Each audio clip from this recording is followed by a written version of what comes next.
She married a black guy from a dating app, went to work next day, found out he's her new CEO. The notification pinged on Alicia Ray's phone at exactly 11:47 p.m. on a Friday night that would change everything. She almost ignored it, another dating app match she'd probably delete by morning. But something about the profile made her pause. No shirtless gym photos, no dead fish, just a simple picture of a man with kind eyes and a genuine smile, holding a cup of coffee. Jay, 32. I build apps that don't crash and tell jokes that sometimes land. Currently debugging my love life.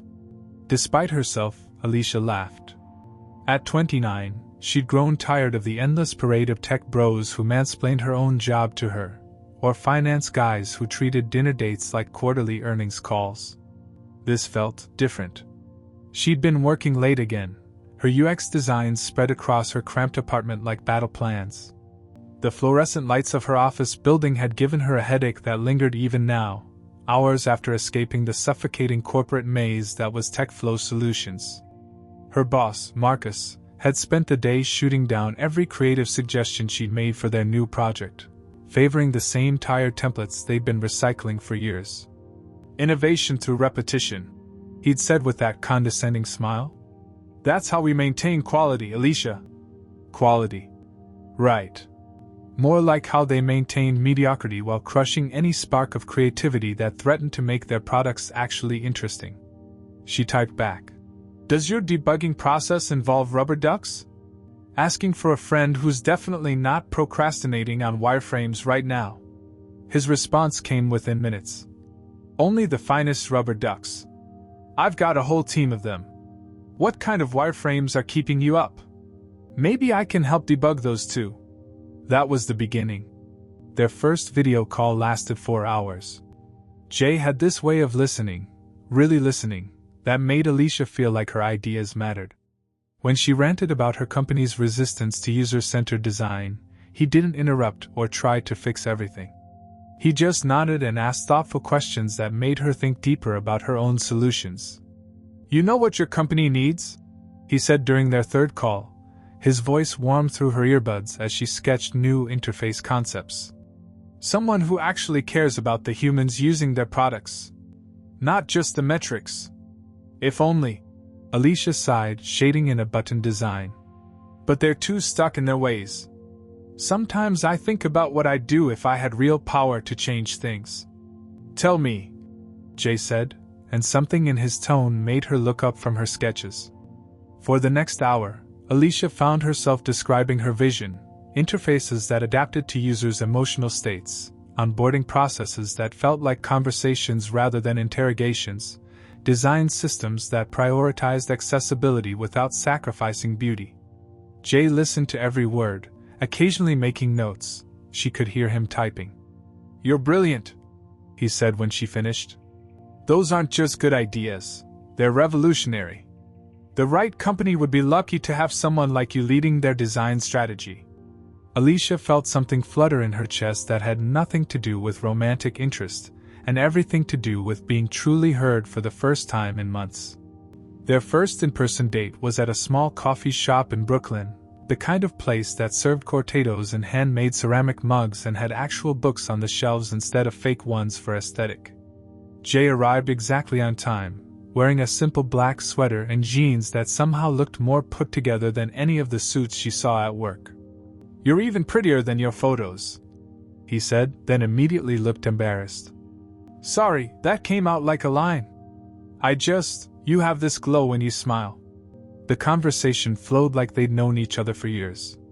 Jay told her about growing up in Detroit, how he'd learned to code by fixing his grandmother's ancient computer, how he'd worked 3 jobs to pay for community college before transferring to MIT. There was no pretension in his stories, no name-dropping or subtle bragging about his success. What's the best app you've ever built? Alicia asked, genuinely curious. Jay's eyes lit up. Actually, it's not finished yet. It's this platform that helps small businesses create better customer experiences. Nothing fancy, just human-centered design that actually works for real people, not just venture capitalists looking for the next unicorn. The way he talked about his work reminded Alicia of why she'd fallen in love with design in the first place, before corporate drama and quarterly targets had sucked the joy out of creation. Their second date was a walk through Central Park. Their third was cooking dinner at his modest apartment in Queens, where Alicia was surprised to find bookshelves lined with design theory texts and psychology journals alongside programming manuals. "Light reading?" she teased, pulling out a copy of The Design of Everyday Things. "Don't my favorite book," Jay said, looking almost shy. "I know I'm just a developer, but I think about user experience constantly. How people feel when they interact with something I've built, that matters more than elegant code." Just a developer. If only he knew how rare it was to find someone in tech who understood that the human element was just as important as the technical one. By their fourth date, Alicia was telling her best friend Sarah about him over lunch. "He sounds too good to be true," Sarah said, stabbing her salad with unnecessary force. "Gorgeous, brilliant, emotionally available, and he actually listens to you? What's the catch?" "Maybe there isn't one," Alicia said, though part of her wondered the same thing. "Maybe I finally found someone who gets it." "Gets what?" "That work doesn't have to be soul-crushing. That you can build things that matter and still be successful. That being human in a corporate world isn't a weakness." Sarah raised an eyebrow. "Girl, you are down bad." She was right. By week 3, Alicia was staying at Jay's apartment more nights than her own. They'd developed this routine where she'd work on her designs while he coded, both of them comfortable in their shared creative space. Sometimes he'd glance over at her sketches and offer insights that made her see her own work differently. "What if this button responded to how stressed the user seems?" he suggested one evening, pointing to her mockup. "Like if they're clicking frantically, it could slow down the animation to help them breathe." Alicia stared at him. "That's actually genius. How did you think of that? You mentioned once that good design should feel like emotional intelligence. Made me think about how interfaces could be more empathetic."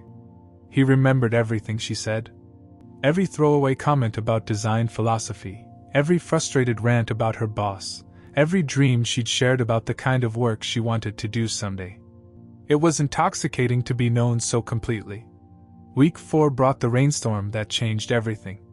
They were walking back from dinner, laughing about something ridiculous Jay had said about debugging his love life, when the sky opened up. Within seconds they were soaked to the skin, running for shelter under the awning of a 24-hour bodega.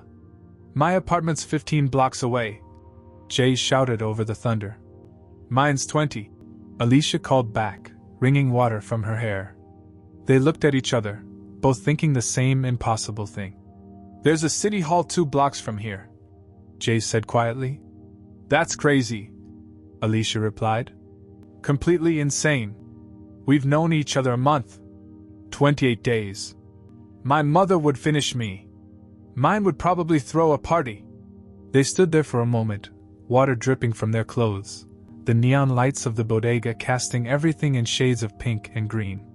"But I love you," Jay said so simply it took her breath away. "I love you too," Alicia whispered back. An hour later, they were standing in front of a very tired-looking clerk who'd clearly seen his share of impulse weddings. Jay had bought a cheap umbrella and a single white rose from the bodega, while Alicia had finger-combed her wet hair into something resembling respectability. "Do you, Alicia Ray, take this man?" "I do," she said, not waiting for the rest of the question.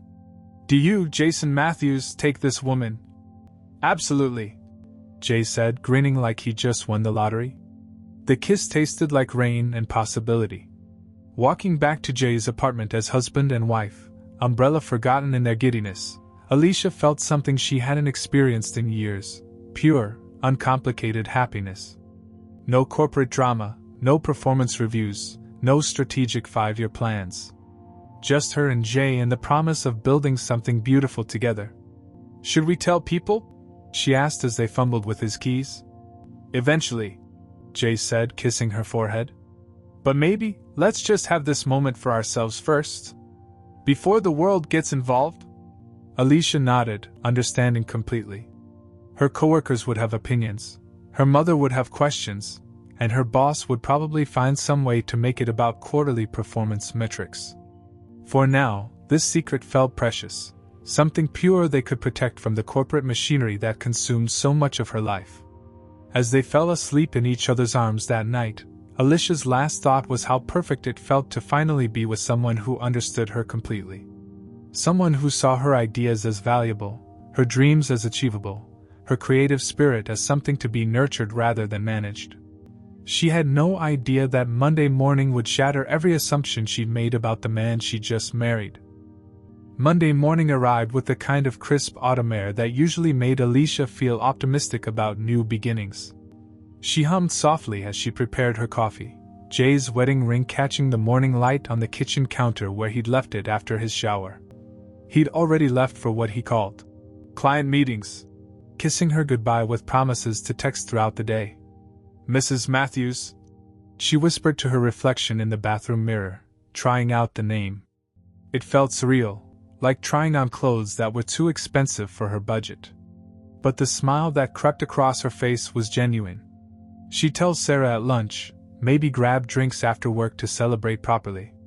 The TechFlow Solutions office buzzed with an energy Alicia hadn't felt in months. Usually, Monday mornings were marked by collective groaning and the aggressive clicking of coffee machine buttons. Today felt different. Clusters of employees huddled around desks, voices animated with something that sounded almost like excitement. "Did you hear?" Jenny from accounting practically bounced over to Alicia's desk before she could even set down her purse. "We got acquired! Over the weekend!" Alicia's coffee mug paused halfway to her lips. "Acquired? By who?" "Nobody knows yet," said Tom from the development team, rolling his chair over. "Some massive tech conglomerate. The email just said a leading innovator in human-centered technology solutions." He made air quotes around the corporate speak. "Marcus has been in emergency meetings since 6 a.m. Jenny continued, her eyes bright with gossip. "And get this, they're announcing the new leadership structure at the quarterly all-hands meeting today. Instead of just Marcus droning on about metrics, we're actually getting to meet the new CEO." Alicia felt a strange mix of anxiety and anticipation. Acquisitions usually meant layoffs, restructuring, and the kind of corporate upheaval that made her resume itch for updates. But maybe this was exactly what TechFlow needed, fresh leadership that might actually listen to ideas instead of shooting them down. "When's the meeting?" she asked. 2 o'clock sharp. Conference room A, and they're making attendance mandatory. Tom lowered his voice conspiratorially. "I heard they're bringing in some big shot from Silicon Valley. Probably another tech bro who thinks he invented user experience." The morning crawled by in a haze of speculation and nervous energy. Alicia tried to focus on her current project, a redesign of their client portal that Marcus had already rejected twice, but found herself checking her phone for texts from Jay. He'd sent one around 10. "Hope your Monday is full of pleasant surprises. Love you, Mrs. M. Face-blowing kiss." Pleasant surprises. If only he knew what kind of chaos was unfolding at her supposedly stable job. By lunch, the rumors had multiplied like code bugs. The acquiring company was either Google, Apple, or some mysterious startup with unlimited funding. The new CEO was either a 25-year-old wunderkind or a 60-year-old industry veteran. They were either planning massive expansion or preparing to gut the company entirely. "I can't eat," Sarah said, pushing her sandwich around her plate. "What if they fire everyone over 30? What if they relocate us to Austin? What if it's actually good news?" Alicia interrupted, surprised by her own optimism. "What if this company actually values innovation? What if we finally get to work on projects that matter?" Sarah stared at her. "Who are you and what have you done with my pessimistic best friend?" Alicia laughed, touching her wedding ring through her pocket. "Maybe I'm just feeling hopeful today. This is about mystery husband, isn't it? You're glowing, Ollie. Spill.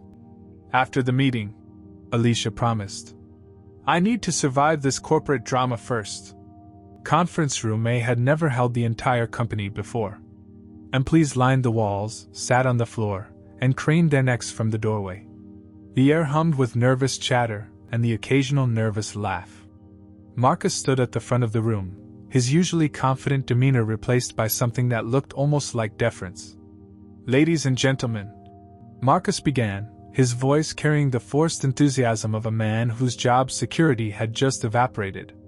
"Today marks a transformative moment for TechFlow Solutions. We've been acquired by Novacore Industries, a leader in innovative technology solutions that prioritize human-centered design and employee satisfaction." A murmur rippled through the crowd. Novacore, even Alicia had heard whispers about them. They were the company behind some of the most intuitive apps on the market, known for treating employees like humans instead of resources. "I'm honored to introduce our new Chief Executive Officer," Marcus continued, gesturing toward the side door. "He's built his career on the principle that great technology serves people, not the other way around. Please welcome Jason Matthews." The world tilted sideways. Jay walked through the door, but he wasn't the Jay she knew. This version wore a perfectly tailored charcoal suit that probably cost more than her monthly rent. His posture was different, confident in a way that commanded rooms, not the gentle confidence she'd fallen in love with. His hair was styled with precision, and when he smiled at the assembled crowd, it was the practiced smile of someone accustomed to being watched. But it was definitely him. Her husband. The man who'd bought her a Bodega Rose and promised to debug her love life. The room erupted in polite applause, but Alicia couldn't hear it over the rushing sound in her ears. Her hands gripped the edge of the conference table so tightly her knuckles went white.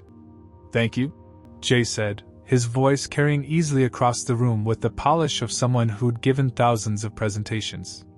"I'm excited to be here, and I want you to know that this acquisition isn't about changing what makes TechFlow special. It's about giving you the resources to become everything you've always had the potential to be." He was looking around the room as he spoke, making eye contact with employees, projecting warmth and accessibility. When his gaze found Alicia in the crowd, something flickered across his expression, so quick that anyone else would have missed it. But she caught it, surprise, concern, and something that might have been regret. Their eyes held for exactly 2 seconds before he looked away, continuing his speech about innovation and human-centered design, the exact same phrases she'd used with him during their late-night conversations. "I believe the best ideas come from the people closest to the work," Jay continued, and Alicia felt sick.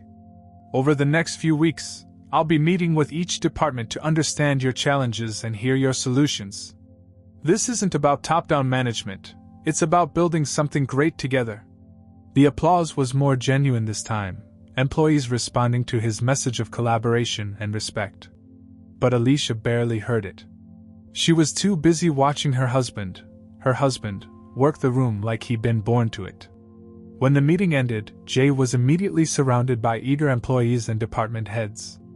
Alicia slipped out of the room, her legs shaky and her mind racing. In the bathroom, she splashed cold water on her face and stared at her reflection. The woman looking back at her seemed like a stranger, someone naive enough to believe that a man worth billions would fall in love with her over coffee shop dates and late-night design conversations. Her phone buzzed. A text from Jay. "Can we talk?" Alicia stared at the message until the words blurred. Then she turned off her phone and walked back to her desk, where a stack of rejected designs waited for her attention. She had work to do, even if she no longer knew who she was doing it for. The apartment felt like a crime scene when Alicia finally came home that evening. Every familiar object, Jay's coffee mug in the sink, his programming books scattered across the dining table, the cheap umbrella from their wedding night, now seemed like evidence of an elaborate deception. She sat on the couch, still in her work clothes, staring at the door and rehearsing angry speeches. When Jay's key turned in the lock at 7:30, her carefully planned words evaporated. "Ollie," he said softly, setting down a briefcase she'd never seen before. The expensive leather looked alien in their modest living room. "I know you're upset." "Upset?" The word came out as a laugh with no humor in it. "I'm not upset, Jay. I'm confused. Because the man I married told me he was a freelance app developer, and apparently he's actually running a $1 trillion company." Jay loosened his tie, Silk, she noticed, probably worth more than her entire wardrobe. I never lied to you about what I do. I do develop apps. I just didn't mention the scale. The scale? Alicia stood up, pacing to the window. You didn't mention that you're basically the tech equivalent of royalty. You didn't mention that you could buy and sell my entire company on a whim. Which, by the way, you apparently did. It wasn't a whim. It was strategy. Jay's voice took on the same measured tone he'd used in the meeting. TechFlow has incredible potential, but it's being held back by outdated management practices. I saw an opportunity to what? Conduct some kind of social experiment? Alicia spun around, her voice rising. Is that what I am to you? A case study in how regular people live? The question hung in the air like smoke. Jay's face went very still. Tell me the truth, Alicia demanded. The whole truth. Why were you on that dating app? Why did you pick me? Jay sat heavily on the couch, running his hands through his hair, the same gesture she'd found endearing just days ago. Now it looked calculated, like he was buying time to craft the perfect response. I've been doing research, he said finally. Undercover work to understand what employees really think about corporate culture. My advisory board kept telling me that worker satisfaction was just a numbers game, but I wanted to hear it from real people. So you catfished your way into their lives? I created authentic profiles on various platforms. Dating apps, professional networks, social media. I wanted to understand how corporate policies affect people's actual lives, not just their productivity metrics. Alicia felt something cold settle in her stomach. How many women did you date for your research? You were the only one. Jay looked up at her, his eyes pleading. Ollie, I went on exactly 3 first dates before I met you. And none of them led to anything because I was just going through the motions. But with you, everything changed. How convenient for your data collection. That's not fair. Jay stood up, his composure cracking. What happened between us wasn't research. It was real. Every conversation, every moment, that was me, not some corporate persona. Was it? Alicia's voice was quiet now, which somehow felt more dangerous than yelling. Because the man I fell in love with cared about small businesses and human-centered design. He was humble and kind and listened to my ideas like they mattered. But today I watched you work a room like a leader, talking about innovation and collaboration with the same buzzwords every CEO uses. Those aren't buzzwords to me. They're principles I actually believe in. Based on what? Research you conducted by lying to people? Jay flinched like she'd slapped him. I didn't lie. I needed to understand what it felt like to be ordinary. The word hung between them like a blade. Ordinary, Alicia repeated slowly. That's what you think I am. What you think my life is. Ordinary. That's not what I meant. No, I think it's exactly what you meant. Alicia grabbed her purse and headed for the door. I need some air. Ollie, please don't leave. We can work through this. She paused at the door, not turning around. Can we? Because right now I don't know if I married someone who loves me or someone who's studying me. The hotel room Alicia booked was basic but clean, with harsh lighting that made everything look sterile. She sat on the scratchy bedspread and finally turned her phone back on. 23 missed calls from Jay, a dozen text messages, and 1 voicemail she couldn't bring herself to listen to. But it was the email from Marcus that made her blood run cold. Alicia, I need to see you first thing tomorrow morning. We need to discuss your role going forward and ensure there are no conflicts of interest given recent developments. Please be in my office by 8 a.m. Marcus. Recent developments. Someone had already figured it out. In a company that small, secrets didn't stay buried long. She called Sarah, who picked up on the first ring. Where are you? Jay's been calling everyone looking for you. Jay's been calling? Alicia's voice cracked. How does he even have your number? He looked me up. Ollie, what's going on? He sounded desperate. He's my husband, Sarah. The guy from the dating app one told you about. We got married Friday night. Silence. Then, holy shit. You married the CEO? Ollie, do you know what this means? It means I'm an idiot who fell for a man who was probably taking notes on my emotional responses for his next board presentation. Or it means you married a billionaire who's clearly crazy about you. How can you tell the difference? Sarah was quiet for a moment. I guess you can't. Not yet. But Ollie, you should see how he looked when he was asking about you. That wasn't the face of a man conducting research. That was the face of a man who's terrified he's lost the most important thing in his life. After they hung up, Alicia stared at her reflection in the hotel bathroom mirror. The woman looking back at her seemed older somehow, like she'd aged years in a single day. She thought about the promotion that had been, under review, for months, the way Marcus had always dismissed her ideas, the corporate culture that made her feel like a cog in a machine. And now she was married to the man who owned the machine. Her phone buzzed with another text from Jay. I know you're angry, and you have every right to be. But please come home. Let me explain everything. Let me show you that what we have is real. Alicia turned off the phone without responding. She needed time to think, to figure out if the man she'd fallen in love with actually existed or if he was just another corporate creation designed to get what he wanted. Either way, tomorrow she'd have to face the consequences of loving someone who held her entire career in his hands. Marcus's office felt smaller than usual when Alicia walked in the next morning. Her former boss sat behind his desk with the rigid posture of a man who'd spent the night practicing difficult conversations in the mirror. Sit down, Alicia. His voice carried none of its usual condescending warmth. We need to discuss your situation. My situation? Don't play dumb. Half the office saw you turn white as a sheet when Matthews was introduced. And Jenny from accounting mentioned she saw you two at that coffee shop in Brooklyn last week. Marcus leaned forward, his eyes cold. How long have you been involved with him? Alicia's throat felt dry. That's not really your business, Marcus. It became my business the moment he bought this company. Do you have any idea how this looks? An employee sleeping her way to the top? I didn't even know who he was when we... Alicia stopped herself, realizing how ridiculous it sounded. Right. The billionaire CEO just happened to swipe right on little old you. Marcus's laugh was bitter. Alicia, I'm trying to protect you here. This company is buzzing with rumors, and not the kind that help careers.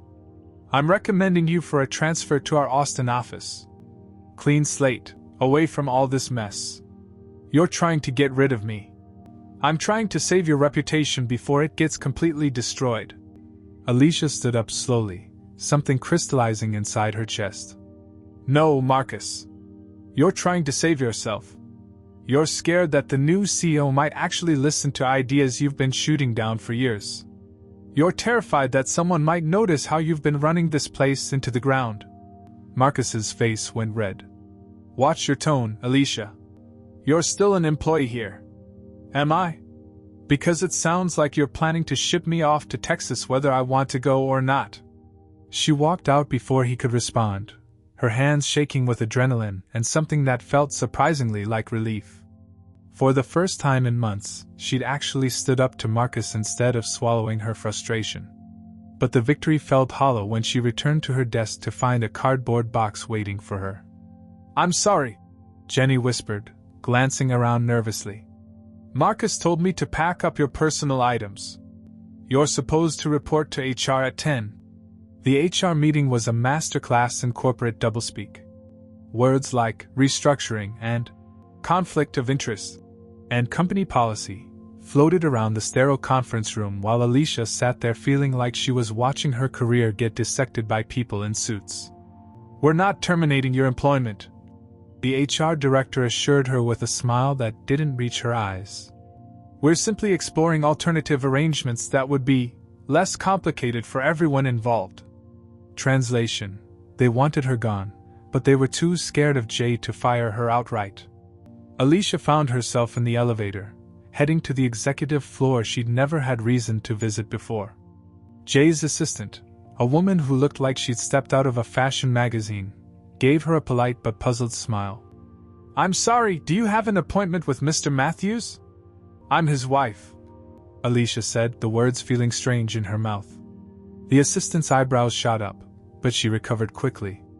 Of course. He's in his office. Right through that door. Jay was standing at the floor-to-ceiling windows, still wearing yesterday's expensive suit but somehow looking smaller than he had in the conference room. His shoulders were hunched, and when he turned around, Alicia was startled by the exhaustion in his eyes. You came, he said softly. Marcus is trying to transfer me to Austin. HR is exploring alternative arrangements. Alicia closed the door behind her.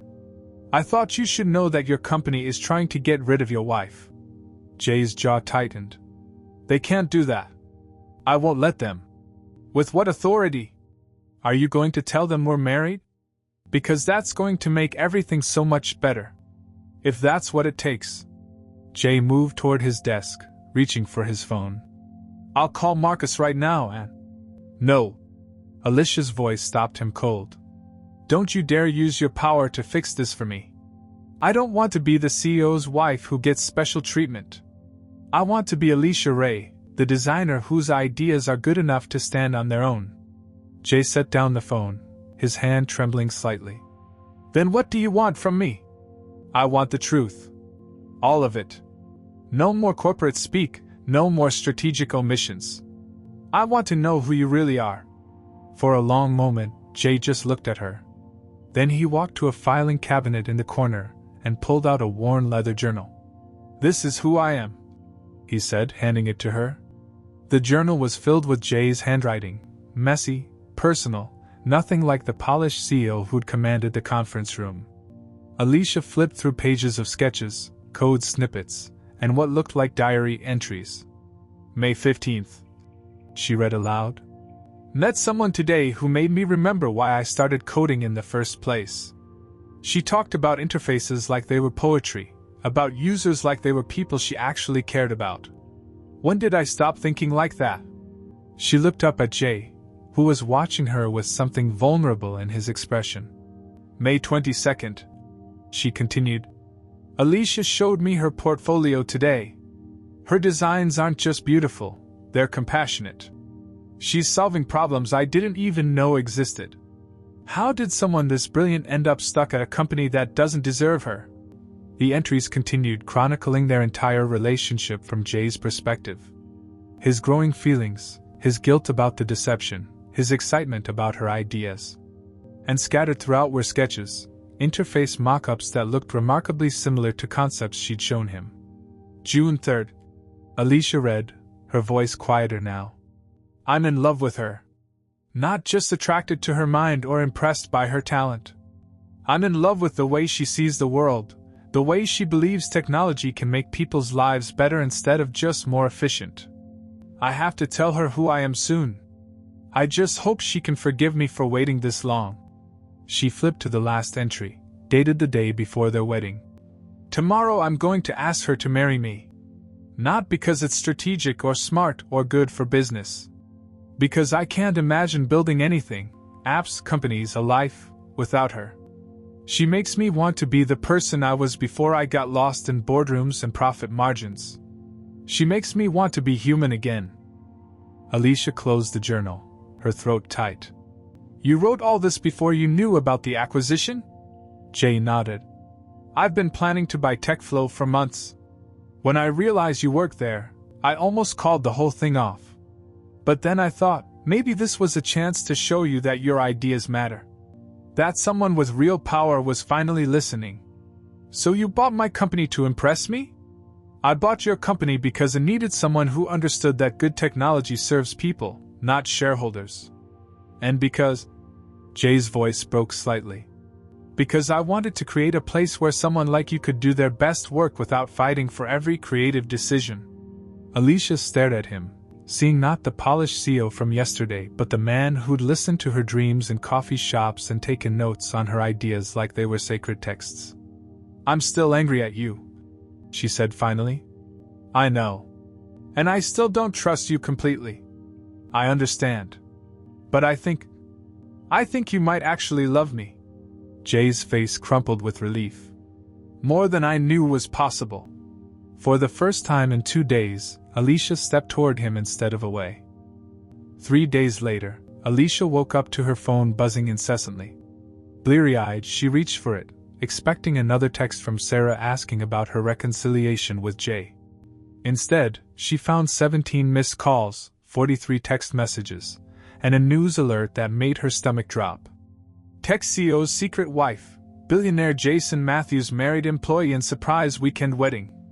The article included photos, grainy shots of them leaving City Hall, kissing in the rain, walking hand in hand to Jay's apartment. Someone had been watching, documenting their most private moments for public consumption. Her phone rang. Jay's name flashed on the screen. "Have you seen?" She started. "Don't read the comments," Jay said immediately. "Promise me you won't read the comments." But it was too late. Alicia was already scrolling through the social media storm that had erupted overnight. The headlines got progressively worse. Gold digger or genius? Employee bags billionaire boss. And, from UX designer to CEO's wife, the ultimate career move. The comments were brutal. Strangers dissected her appearance, her background, her qualifications. They called her a schemer, a social climber, a woman who'd slept her way to the top. Someone had even found her college photos and was circulating them with captions about, "Before she hit the jackpot." "Ollie, are you there?" Jay's voice sounded strained. "How did they get these photos?" she whispered. "I don't know. My security team is investigating. But right now, I need you to stay home. Don't go to work, don't answer the door. There are reporters outside the building." Alicia looked out her window and saw them, 3 news vans and a cluster of people with cameras pointed at her apartment building. Her neighbors were going to love this. "This is insane," she said. "Why do they care so much?" "Because it's a good story. Powerful man, mysterious romance, corporate intrigue. It has everything they need for clicks. What about what I need? What about my reputation, my career?" Jay was quiet for a moment. "The board called an emergency meeting for this afternoon. They're concerned about the optics." "Concerned enough to do what?" "They want to minimize the damage to the company's image. They're suggesting that one of us needs to step back from our respective roles until the media attention dies down." Alicia felt ice in her veins. "Let me guess whose role they think should be sacrificed." "I told them absolutely not. I told them I'd resign before I let them force you out." "Jay, no. You can't do that." "Why not? I built this company from nothing. I can build another one. Because that's not who you are anymore. You're not the guy who walks away when things get difficult. You're the guy who bought a company because he believed in human-centered design and employee satisfaction. Don't let them turn you back into someone who runs when the board gets scared." That afternoon, Alicia sat in her apartment, watching the news coverage of this scandal, on mute while fielding calls from reporters who'd somehow gotten her number. Her mother had called twice, oscillating between pride. "You married a billionaire!" and concern. "What were you thinking, getting married so fast?" But it was the call from her old college roommate that really stung. "I always knew you were ambitious," Lisa said with a laugh that didn't sound entirely friendly. "But this is next level, even for you. It's not what you think." Alicia started, but Lisa cut her off. "Come on, Ollie. A billionaire CEO just happens to fall for a mid-level designer? That's like something out of a romance novel." After she hung up, Alicia stared at her reflection in the black screen of her laptop. Was this how everyone would see her now? Not as a talented designer with good ideas, but as a woman who'd manipulated her way into wealth and power? Her phone buzzed with a text from Jay. "Board meeting starting now. Whatever they decide, we'll handle it together." An hour later, he called back.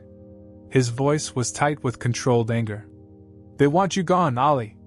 They're offering you a generous severance package and a glowing recommendation letter if you'll quietly resign and sign a non-disclosure agreement. And if I don't, they'll find a way to force you out. Budget cuts, position elimination, performance issues they'll manufacture out of thin air. Alicia felt something crystallize inside her chest, the same feeling she'd had when standing up to Marcus, but stronger now. What time is the company-wide meeting tomorrow? What meeting? The one you're going to call to address the rumors and speculation. The one where we're going to tell everyone the truth. Ollie, no. That'll just make things worse.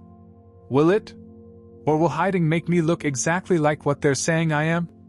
The next morning, Alicia walked into TechFlow for the first time since the story broke. The office fell silent as she passed, employees staring with the kind of morbid fascination usually reserved for car accidents. She could hear whispers starting behind her. That's her. Can you believe it? I heard she planned the whole thing. The conference room was packed again, but the energy was completely different from Monday's optimistic gathering. This felt like a trial. Jay took the stage looking every inch the CEO in his impeccable suit and controlled expression. But when he looked at Alicia in the crowd, she saw the same vulnerable man who'd shown her his journal. I know there's been a lot of speculation about recent events, Jay began. So I want to set the record straight.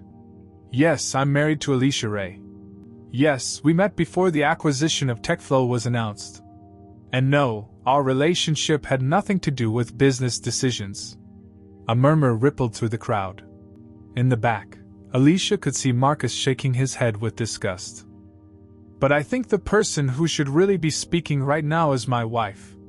Because this story isn't about a CEO who fell in love. It's about a brilliant designer who deserves to be judged on her work, not her personal life. All eyes turned to Alicia as Jay gestured for her to join him on stage. For a moment, she couldn't move. Then she thought about every idea Marcus had dismissed, every creative solution that had been shot down, every time she'd bitten her tongue in meetings while watching the company drift toward mediocrity. She stood up and walked to the front of the room. My name is Alicia Ray, she said, her voice surprisingly steady. And I didn't marry Jay for his money, his power, or his connections. I married him because he's the first person in my professional life who listened to my ideas and actually heard them. The room was completely silent now. I've been at this company for 3 years, she continued, finding her rhythm. 3 years of having my designs rejected for being too innovative. 3 years of watching us choose safe mediocrity over creative solutions. 3 years of being told that users don't want beautiful, intuitive interfaces. They want familiar ones. She could see some employees nodding, recognizing their own frustrations in her words. I didn't know Jay was a CEO when I fell in love with him. I knew he was someone who understood that technology should serve people, not the other way around. Someone who believed that employees deserved to be heard, not just managed. Someone who thought my ideas were worth implementing instead of filing away. Her voice grew stronger with each word. So yes, I married the CEO. But I fell in love with a man who reminded me why I became a designer in the first place. And if that makes me a gold digger in your eyes, then I guess I'm the kind of gold digger who's been trying to mine creativity and innovation from a company that's been burying both for years. The applause started slowly, just Jenny from accounting clapping enthusiastically. Then Tom from development joined in. Within seconds, most of the room was on their feet. But not everyone. Marcus sat with his arms crossed, and Alicia could see several other managers looking distinctly uncomfortable. She didn't care. For the first time in years, she'd said exactly what she meant to say. As the applause died down, Alicia felt Jay's hand slip into hers. She squeezed it tight, knowing that whatever came next, they'd face it together. 3 months later, Alicia stood in what used to be Marcus's corner office, now transformed into the headquarters of the Innovation Task Force for Employee Experience. The sterile corporate artwork had been replaced with whiteboards covered in user journey maps, design sketches, and feedback from employees across all departments. The new flexible work policy increased productivity by 37%, reported David, a former mid-level manager who'd become one of Alicia's most enthusiastic collaborators. But more importantly, employee satisfaction scores are the highest they've been in company history. Alicia smiled, marking another success on their tracking board. What about the mental health initiative? 93% participation rate, said Maria from HR, Not the same HR director who tried to shuffle Alicia off to Austin, but someone new who actually understood that employees were humans, not resources. The meditation room is booked solid, and the counseling services have a waiting list. It had taken exactly 2 weeks after Alicia's speech for the old guard to start falling away. Marcus had decided to pursue other opportunities. Corporate speak for being forced out when his resistance to change became untenable. Several other managers had followed, unable to adapt to a culture that valued innovation over tradition. But for every person who left, 2 more seemed to emerge from the shadows, creative, passionate employees who'd been waiting years for someone to ask their opinion about how things could be better. The user feedback on the new client portal is incredible, added Jenny, who transferred from accounting to join Alicia's team. 96% say it's more intuitive than our old system, and customer service calls are down 40%. These were the ideas Alicia had been pitching for years, finally implemented with the resources and support they deserved. It felt surreal to see her sketches becoming reality, her theories about emotional design being proven by actual user data. A soft knock interrupted the meeting. Jay stood in the doorway, holding 2 cups of coffee and wearing the kind of casual button-down that had become his new uniform. Gone were the intimidating power suits. He discovered that people responded better to a CEO who looked approachable. "Sorry to interrupt," he said, offering Alicia one of the cups. "But I wanted to give you the news in person. The board just approved your proposal for the satellite offices." The room erupted in cheers. They'd been working on the satellite office plan for weeks. Smaller, more flexible workspaces in different neighborhoods that would reduce commute times and create more collaborative environments. "All 5 locations?" Alicia asked, hardly believing it. "All 5. Plus the remote work stipend program and the innovation lab in Brooklyn." Jay's grin was infectious. "They said your presentation was the most compelling business case they'd seen in years." After the team dispersed to celebrate and spread the news, Alicia and Jay found themselves alone in the office. She looked around at the space that represented everything she'd fought for, a place where creativity was valued, where employees were heard, where good ideas could actually become reality.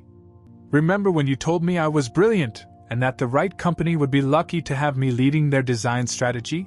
she asked. Jay laughed, pulling her close. "I had no idea I was talking to my future wife. Or that she'd end up transforming my entire company." "Our company," Alicia corrected. "And I'm not done yet. Wait until you see my proposal for the company-wide design thinking workshops." Should I be worried? Terrified. I'm planning to revolutionize how every department approaches problem solving. Jay kissed her forehead. I can't wait.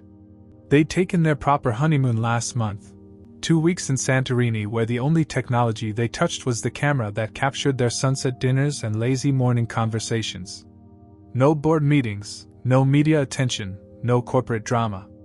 Just the 2 of them, finally able to enjoy being newlyweds without the weight of secrets between them. Speaking of honeymoons, Jay said, I got an interesting email today. Oh? Remember your speech about employee satisfaction and human-centered leadership? It's been viewed 3 million times on YouTube. Harvard Business School wants you to give a guest lecture next month. Alicia stared at him. You're kidding. I never kid about my wife's achievements. You're becoming something of a thought leader in corporate culture reform. I just said what needed to be said. Exactly. And apparently a lot of people have been waiting for someone to say it. Her phone buzzed with a text message. Sarah, did you see the article in Forbes? The designer who disrupted corporate culture, how Alicia Matthews is redefining leadership in tech. I'm framing this. Then another message, this one from an unknown number. Hi Mrs. Matthews, my name is Lisa Chin. I work at a startup in Austin that's struggling with employee retention. Your speech inspired me to push for changes here, and I wanted to thank you for showing us what's possible. Would you be open to consulting with us? Then another. Alicia, I'm the founder of a mid-sized marketing firm in Seattle. After watching your presentation, I realize we've been doing everything wrong. Could we schedule a call? How many of these have you gotten? Jay asked, reading over her shoulder. About 50 this week. Companies wanting advice on culture change, employees asking how to advocate for themselves, students writing papers about corporate innovation. Alicia shook her head in amazement. I never expected this. I did, Jay said softly. From the moment you described your vision for human-centered design, I knew you had something special. I just didn't know the whole world would figure it out too. As they walked out of the building together, Alicia noticed a new sign by the elevator. TechFlow Solutions, a Novacore company committed to human-centered innovation. Below it was a smaller plaque. Employee suggestions welcomed and reviewed by the Innovation Task Force. You know what the best part is? Alicia said as they stepped into the evening air. What's that? I get to go home with my favorite coworker.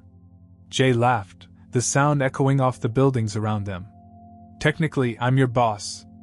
Technically, you're my husband who happens to sign my paychecks. There's a difference. What kind of difference? The kind where I can tell you that your quarterly presentation needs more charts and fewer buzzwords without worrying about getting fired. Harsh but fair. They walked toward the subway, fingers intertwined, looking like any other couple heading home after a long day at work. But Alicia knew they were something more now, partners in the truest sense, building something together that was bigger than either of them could have created alone. Her phone buzzed one more time. Another message from someone whose life had been changed by her words, someone who'd found the courage to speak up at their own company or push for better policies or simply believe that work could be more than just a paycheck. You know what? Alicia said, putting her phone away without reading the message. I think marrying a tech tycoon wasn't the end of my story after all. Jay squeezed her hand. No. It was definitely just the beginning.